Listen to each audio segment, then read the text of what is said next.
تو جدی پشتی یہ چیز نہیں ہوتی.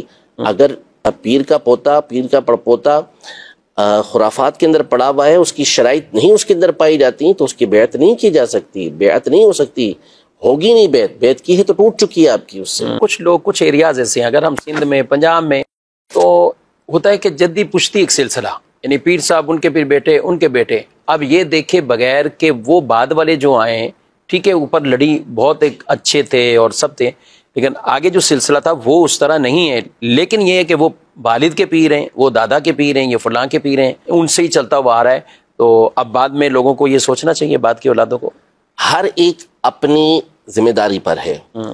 اگر وہ بیعت کر رہا ہے ایسے پیر صاحب سے کہ جس کے آبا و اجداد سے اس کے آبا و اجداد نے بیعت کی ہوئی ہے، صحیح، تو اب نیچے آ کے اس کے عقیدے خراب ہو گئے، اس کے نظریات خراب ہو گئے، یا عمل خراب ہوا. وہ خود فاسق مولوی نے، وہ داڑھی منڈا ہے، وہ نمازیں نہیں پڑھتا، وہ پتہ نہیں کیا کیا کر رہا ہوتا ہے. میلے پتہ نہیں کیا کیا، جانوروں کو لڑانا، جانوروں کے مقابلے، اور عجیب قسم گھوڑے نچانا، جی ایسے، یعنی کتوں کی اور ریچھ کی یہ لڑائیاں ہو رہی ہیں. آج مرغے لڑ رہے ہیں. بسا اوقات تو یہ محسوس ہوتا ہے کہ یہ کوئی رسم بنی ہوئی ہے، یعنی یہ بیعت کی، یہ ہمارے پیر صاحب ہیں. ہاں ایسے ہی، یعنی جو مقاصد تھے بیعت کے، جو مقاصد تھے اس ارشاد کے، ہدایت کے، وہ سارے مقاصد تو پسے پشت پڑے ہوتے ہیں. ان کا تو کوئی سامنے نظر ہی نہیں آتا کہ جس نے ہدایت دینی تھی، جو مرشد تھا، مرشد کا مطلب ہی رہنمائی کرنے والا ہوتا ہے، تو وہ خود پتہ نہیں کن معاملات کے اندر پڑا ہوا ہوتا ہے، اور یہ لوگ پھر اسی کے پیچھے وہی حرکتیں جو وہ کر رہا ہے، یہ پیچھے وہ حرکتیں کر رہا ہوں. بسا اوقات علمان والحفیظ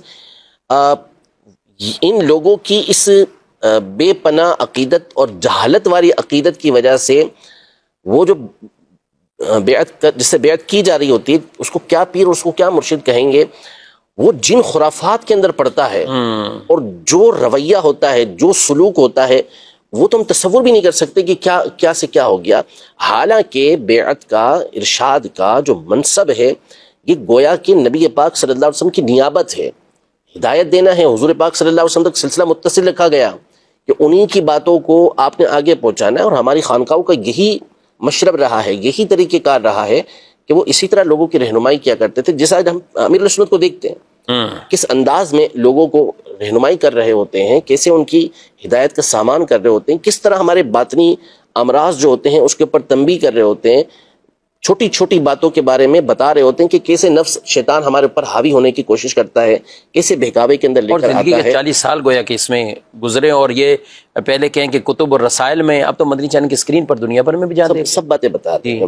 تو اب یہ چیزیں اصل ہوتی ہیں، نہ یہ کہ آپ جن خرافات کے اندر پڑے ہوئے ہیں ان خرافات کو پروموٹ کرنے کے لیے آپ کسی کے پیچھے پڑے ہوئے ہیں. تو یہ جدی پشتی یہ چیز نہیں ہوتی. اگر پیر کا پوتا، پیر کا پڑپوتا خرافات کے اندر پڑا ہوا ہے، اس کی شرائط نہیں اس کے اندر پائی جاتی تو اس کی بیعت نہیں کی جا سکتی، بیعت نہیں ہو سکتی، ہوگی نہیں بیعت. بیعت کی ہے تو ٹوٹ چکی ہے آپ کی اس سے، اگر وہ خرافات کے اندر اور ان شرائط کا جامع نہیں ہے جو علماء نے بیان کی ہیں، جو صوفیاء کرام نے بیان کی.